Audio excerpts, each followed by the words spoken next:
So starting at number 10, between the years 1878 and 1924, Muslim immigrants from the Middle East, particularly from Syria and Lebanon, arrived, with many settling in Ohio, Michigan, and Iowa and North Dakota, as well as South Dakota. Like most other migrants, they were seeking greater economic opportunity than in their homeland, and often they worked as manual laborers. One of the first big employers of Muslims and blacks was the Ford Company. So that brings us to my next point. So the Great Migration of blacks to the north really helped to encourage the African American Islam revival and the growth of the African American Muslim nationalist movement that still exists to this day. The hope remains to restore the culture and faith that was destroyed during the era of slavery. That is their mission. Now, during the 1930s and 40s, Arab Muslims began to establish communities and build mosques. African American Muslims had already built their own mosque, and after 30 years of excluding most immigrants,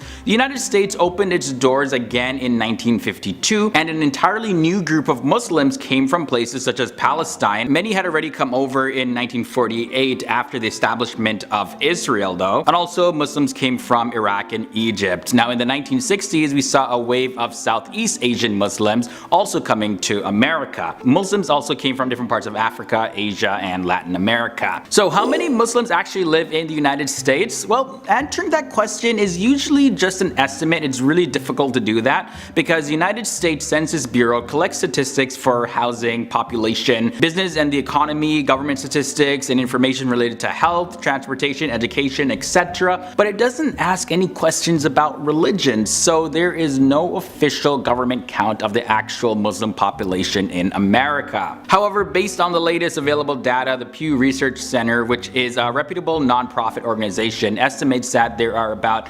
3.45 million Muslims of all ages living in the United States, and this was dated back in 2017, so that number should be a little bit higher by now. They also reported that Muslims made up only 1.1% of the total US population. Despite being such a small percentage of the overall American population, the Muslim population is actually growing pretty fast though. Muslims in the United States are no way as large as the population of Americans who identify as Jewish by religion. Yet projections suggest that in the United States, the Muslim population will grow much faster than the American Jewish population. And by the year 2040, Muslims will surpass Jews and become America's second largest religious group next to Christianity. And by the year 2050, the US Muslim population is projected to reach 8.1 million, or about 2.1% of America's total population, which is almost double what it is today. Now, what are all the factors contributing to this Muslim growth anyways? Well, the biggest factor though is immigration. Research from Pew showed a record number of Muslims immigrated to the United States in the year 2016, which was 46% of the total amount of immigrants that entered the United States that year. 3/4 of Muslims currently in the United States are immigrants or children of immigrants. Now, there is another factor as well that is contributing to this growth. On average, the Muslim population is younger than other religious groups, which means that they have a higher fertility rate. And guys, so one thing to note as well is that Islam in America is relatively very new. Muslims since 1965 had arrived in the United States for three main reasons. The first was to seek refuge, the second main reason was for education, and the third reason was to advance Islamic teachings and traditions in the West, although this number is much smaller than the other reasons. But actually, speaking about that point, that is the one there that has been the topic of concern for many Americans, especially with the Republican Party in power in America right now. 71% of self-described Republicans agree that they do not believe Islam is compatible with American values, compared to 42% overall. Now check this, 60% agreed with the idea that Muslim Americans weren't as patriotic as non-Muslim Americans, compared to 38% overall. 56% of the Republicans surveyed agreed that they'd be concerned if a mosque or Islamic center were constructed in their neighborhood, and this is compared to an overall 33%. Even as the Muslim population in America is set to double in the next few decades, they will still account for a tiny fraction of the overall US population, especially when compared to the Christian population. So this is how the numbers look for the Christian growth compared to the Muslim growth. In the year 2020, it's estimated that the Christian population will reach 252,970,000, which is almost 70 times the projected Muslim population.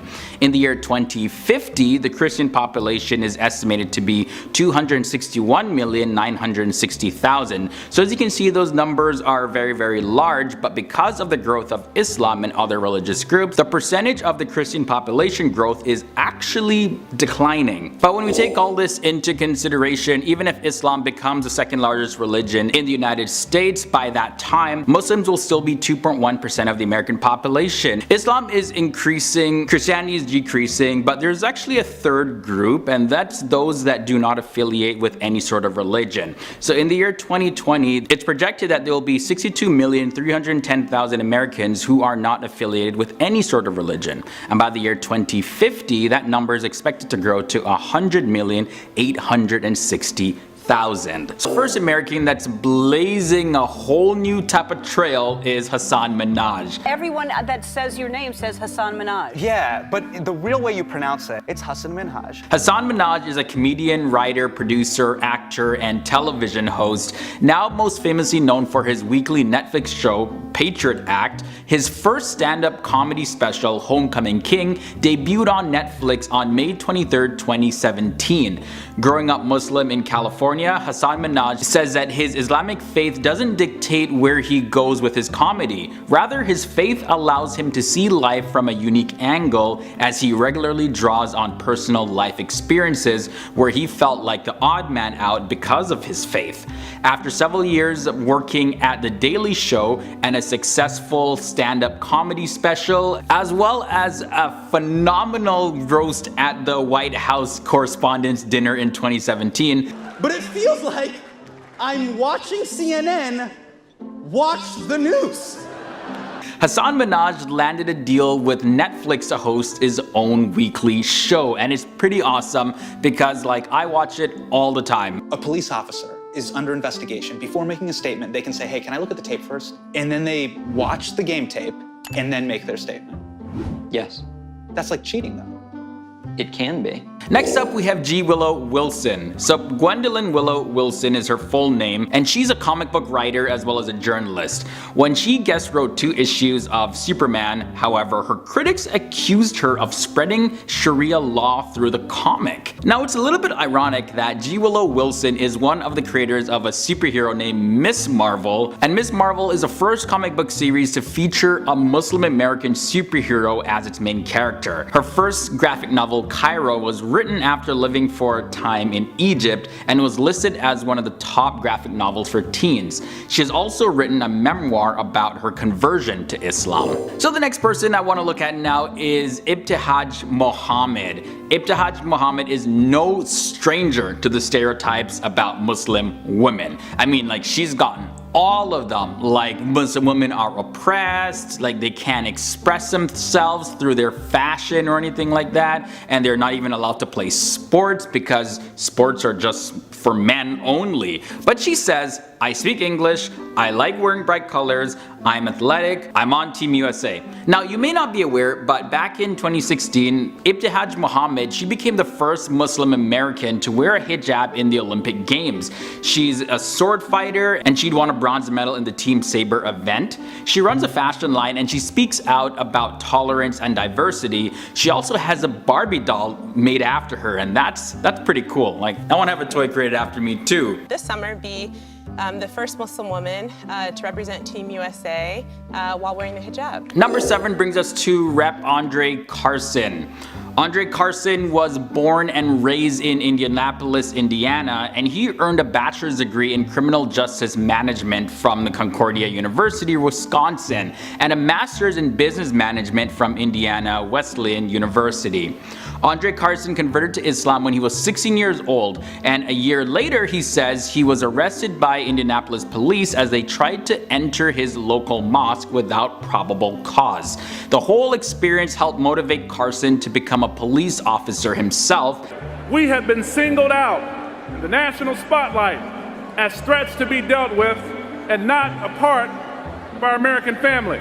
and he gravitated towards counterintelligence work.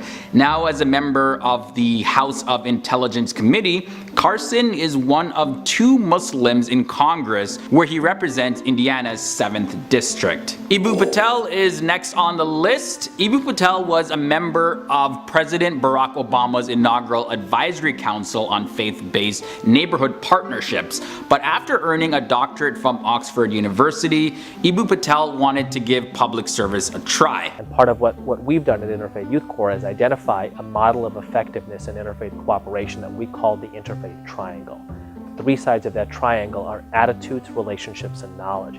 Eboo Patel says his Interfaith Youth Corps is one of the largest interreligious organizations in North America. He has a budget of $8.5 million and he has 45 people on staff. These staff members train thousands of students on nearly 500 college campuses. Halfway through, we gotta mention Dean Obeidallah. This guy is a lawyer who became a comedian and a cultural commentator. He's the host of a SiriusXM show, the Dean Obeidallah Show, and he said that polls show that if you know a Muslim, you are much more likely to have a positive view of all Muslims. And that's why whenever he opens up his show, he always says, "I'd like to be your Muslim friend." My name is Dean Obeidallah and I want to be your Muslim friend. That's how I start my radio show every day. Dean is one of the first American Muslims to host a national radio show. He also is a contributor to various publications and appears on CNN regularly. We're coming down to the wire. At number 4, we have Rep. Keith Ellison. Keith Ellison became the first Muslim American elected to serve in Congress. He's serving as the 30th Attorney General of Minnesota. Democratic Congressman Keith Ellison, the first Muslim elected to Congress, has taken the lead in demanding proof of these claims about Muslim extremists infiltrating the government. No, it's not true. Keith Ellison, who comes from Detroit, says Islam does in fact inform how he sees the world. He does make it clear though that his job is to represent a diverse congressional district and not a religion. Keith says in his own words, "I've never spoken as a religious authority. When I go to Friday prayers, I get in line like everybody else." At number 3, we have State Rep Ilhan Omar. So Ilhan Omar, she is serving as the U.S. representative of Minnesota's 5th Congressional District and America's first Somali American Muslim lawmaker. She brings a personal perspective to America's debate on admitting immigrants and refugees, and if anyone understands this, it's Ilhan. She and her family escaped Somalia's civil war and immigrated to the United States back in 1995.